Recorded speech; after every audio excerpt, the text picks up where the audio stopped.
Did you know that there were over 5 million apps available for download today? And did you know that over 75% of the app downloads are either done through Google Play or the Apple stores? So how do you increase your chance to get your little app noticed in this ocean of apps? And the answer is to go and play in another pond. Hi everyone, I'm Gilles Argivier, and today I'm going to tell you what Google and Apple do not want you to know about alternative app stores that would boost your acquisitions. But before we get started, make sure to subscribe to this channel and click the alert notification button to get notified on all my new posts. So what are alternative app stores? Well, it's very simple really. Alternative app stores work very much like the Google Play or Apple app stores. They are just smaller and very often overlooked. So why should you bother to list your app in these stores also? Well, there are really three main reasons you should. First, you will be able to increase your distribution and localization by reaching an additional 24% of the market in regions where Google Play and Apple don't provide their services. Second, you will increase the visibility of your app by playing in a smaller pool where your app will have less competition and therefore will be more visible. And third but not least, alternative app stores are the perfect ground to test your app with a soft launch. So what are the pros and cons of a soft launch? Let's start by the benefits first. First, alternative stores are ideal to soft launch and make some adjustment to your app prior to list it on either the Google Play or Apple stores. Second, a soft launch gives insight into how your app will perform organically once in the bigger app stores. Third, it tells you also what errors need to be fixed and product features improved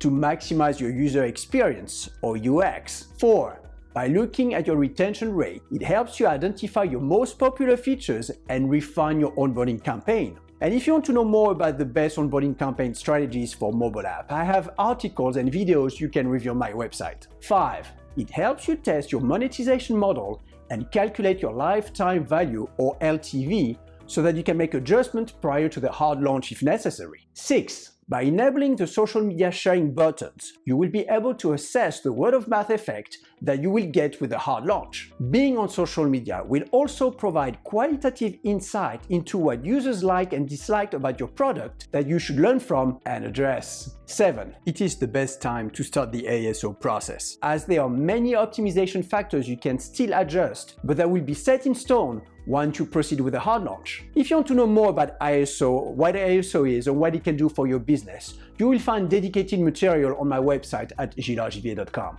8.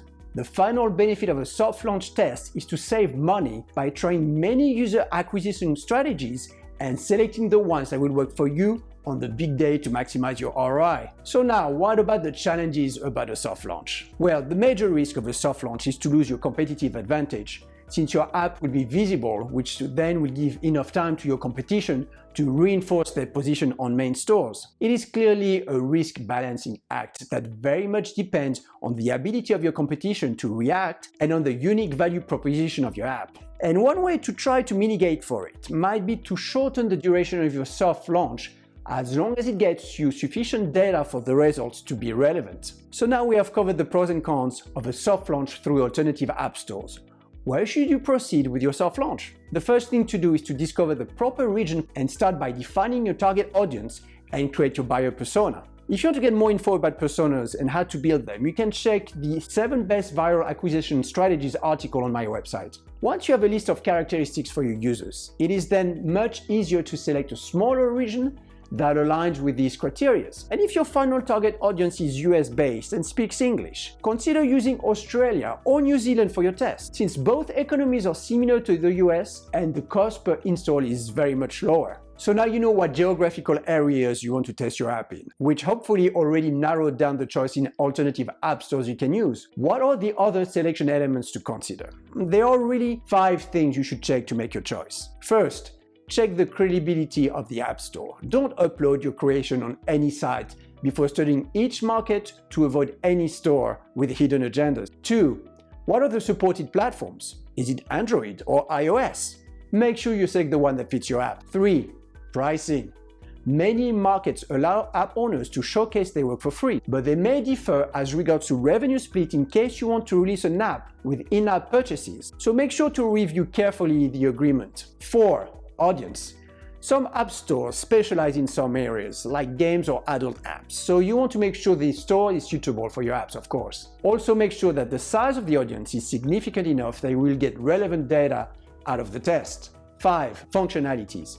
Some app stores are more user-friendly than others, so make sure to review the various functionality and select the store or stores with the best UX to maximize your download. The functionality also refers to the ability to extract data from the App Store to analyze the result, since a test without the ability to extract insightful data is critical in this process. So by now you should have all you need to know about selecting the right alternative store or stores that suit your app and your business needs to run a successful soft launch and boost your acquisition.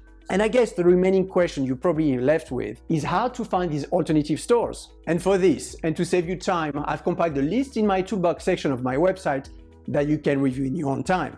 So that's it for us. I hope you enjoy this alternative app stores video. There is of course much more to discover about mobile app marketing, and if you wish to do so, or if you need help with your digital marketing needs, check out my website at gillesargivier.com. And as usual, if you enjoyed this video, like it, share it, and tell other people about it. Thank you for watching.